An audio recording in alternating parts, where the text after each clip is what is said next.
Hi, I'm Dave Hilowitz. So my last video was about the Arturia Microfreak. And one of the questions that came up again and again in the comments was, how do you actually work with external synths? Like, what does the workflow look like? A lot of people work only with software-based instruments, and they're thinking of maybe buying their first piece of external gear. So yeah, I figured I would make a video. Before we get started, it's probably useful to talk about what our goals are with this project. We want to obviously be able to record audio from the synth, but we also want to be able to send and receive MIDI note data. Basically, when I play something on the synth, I want the information about what notes I played to be recorded in the audio software, in this case Ableton Live, and I want to be able to fix it and then send those fixed notes back to the synthesizer so that I can record that, the fixed version. Okay, let's get started. Our first order of business is, of course, to plug the synthesizer in. That seems very obvious, but there are actually a couple things you have to know about that. Some synths, like the Microfreak, have USB MIDI outs. That's super helpful. It's one plug. You get both the input and the output for the MIDI data. Other synths have only MIDI connectors, which means you'll have to plug that MIDI connector into a MIDI input on your computer. Some audio interfaces come with MIDI inputs, but if yours doesn't, you'll need to buy a USB MIDI adapter. Those are pretty cheap. You can get a decent one for like $30, so not a huge expenditure there. The other kind of output from your synth is, of course, the audio output. You'll want to wire this to an input on your recording interface. Not much to say about this except use the best quality cable you have access to. Last week when I was recording a segment, I used a low quality cable I just had lying around, and I recorded like 9 minutes of this gospel radio station underneath what I was trying to record. So yeah, kind of a drag. I'm going to be using Ableton Live for this because it's what I'm most familiar with, but the same principles apply for pretty much any recording software. Okay, now that we've got our synth plugged in, our next order of business is to enable those inputs. In Ableton Live, there's a MIDI panel within the preferences. Basically lets you turn on your MIDI inputs, in this case, the Arturia Microfreak. The track column determines whether or not MIDI note data is sent to and from the device, and we're going to turn that on for both the input and the output. And then over here, you'll see that this is the sync column, which is somehow automatically on. Sync is a little bit more complicated. Basically, whenever Ableton Live starts playing, it sends information not just about stuff that's happening within the track, but also about the overall tempo of the session. We definitely do want to be sending that information to the Microfreak because it uses that data to synchronize its internal arpeggiator. So we leave that on, and we click here. We're actually going to get rid of 2 of these tracks. Every track of music that you make with an external synth is going to have 2 tracks, a MIDI track and an audio track. The plan is we write all of our music in MIDI, and when we're happy with what comes out of the speakers, we commit to it by recording to the audio track. So that's why there are 2 tracks. Okay, so that's our basic setup. And since this is Ableton, I'm going to group these. And by the way, in most DAWs, there's a way of saving presets for tracks like this. So for example, I can call this external synth, and I can just drag it to my templates folder. And now if I want to make more of these, I can just drag them back out here.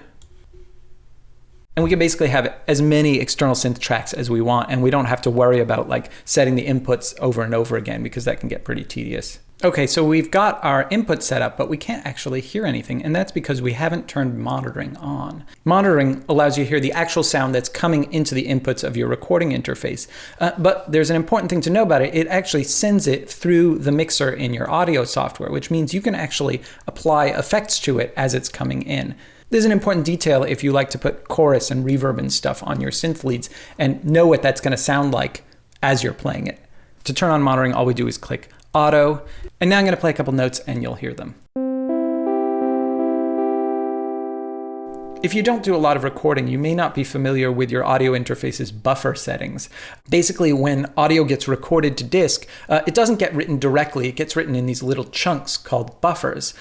The bigger the buffer size, the less likely you are to hear pops and clicks in your recordings. But there's a downside. The bigger the buffer size, the more delay there is between when a sound happens in real life and when it actually gets recorded. Obviously, for the person doing the recording, a shorter window of time is way better. It can be very disruptive if you hit a note on your keyboard and then you hear it sound like 30 milliseconds later.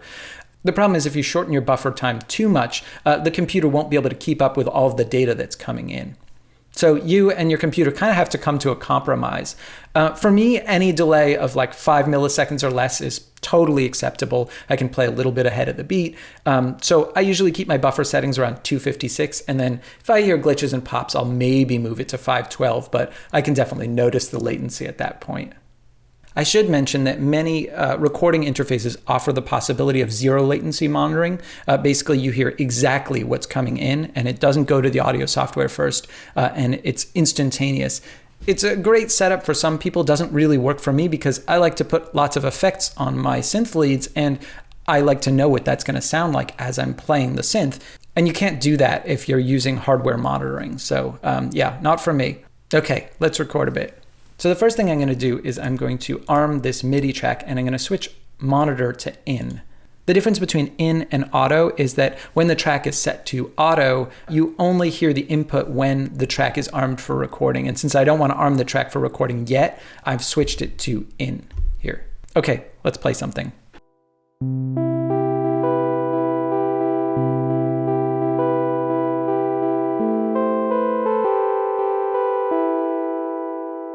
Okay, I recorded something. It's kind of a mess. It's just like half of an idea, but it's actually a good way of showcasing how we can work with the MIDI data and massage it and then record the fixed version. I'm going to zoom in here to the beginning of the actual pattern.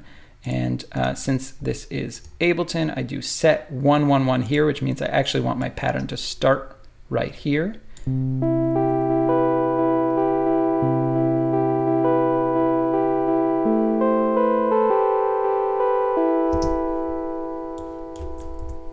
Get rid of this and we'll just get it to repeat itself. Not quite quantizing it, just kind of moving around some of the notes so that it lines up a little bit more with the grid.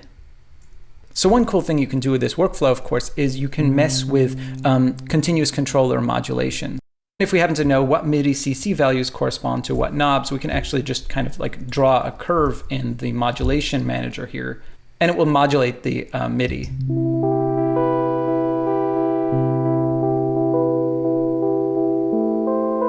I believe 23 is the CC number for cutoff. Another thing we can do is we can record the knob movements. So if I arm this track and click here,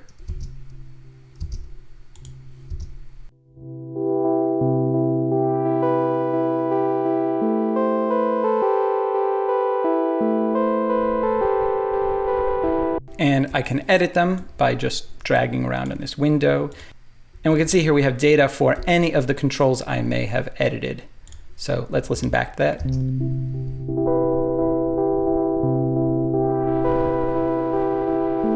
Okay, so let's say that I'm happy with this and I now want to record this. Since this is Ableton, I'm going to record it as a clip.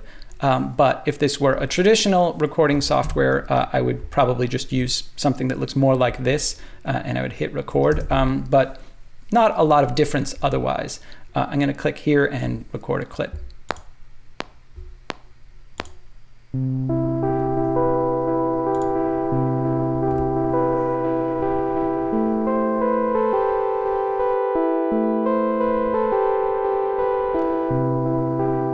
I generally try to record a full loop plus one measure.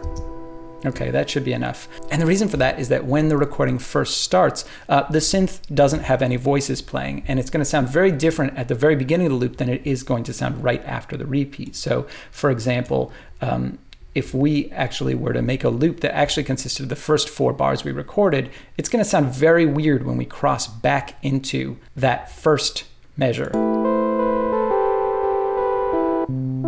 You hear how it kind of just goes back down to 0. So the solution to that is we actually are going to start at measure 5.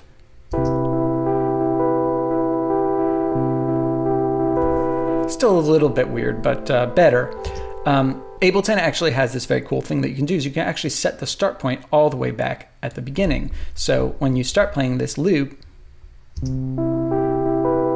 has a completely natural start, plays through, and then when it loops, it's going to use that 5th measure. So you kind of get the best of both worlds. Okay, so remember when we talked about audio buffers and delay? Here's another place where that comes into play.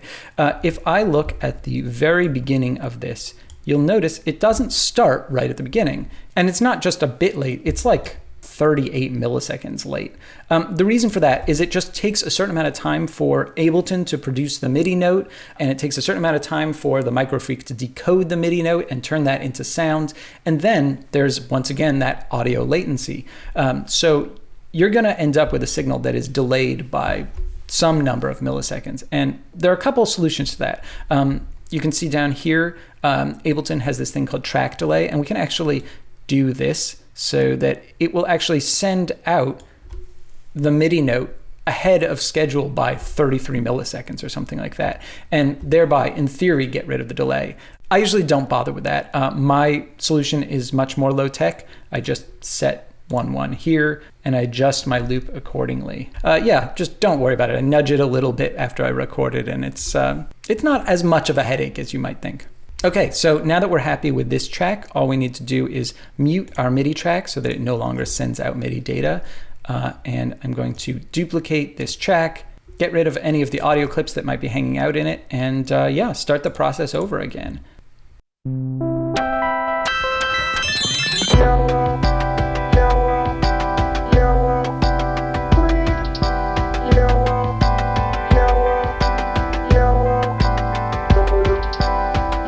Okay, my final word of advice for working with external synths is take notes.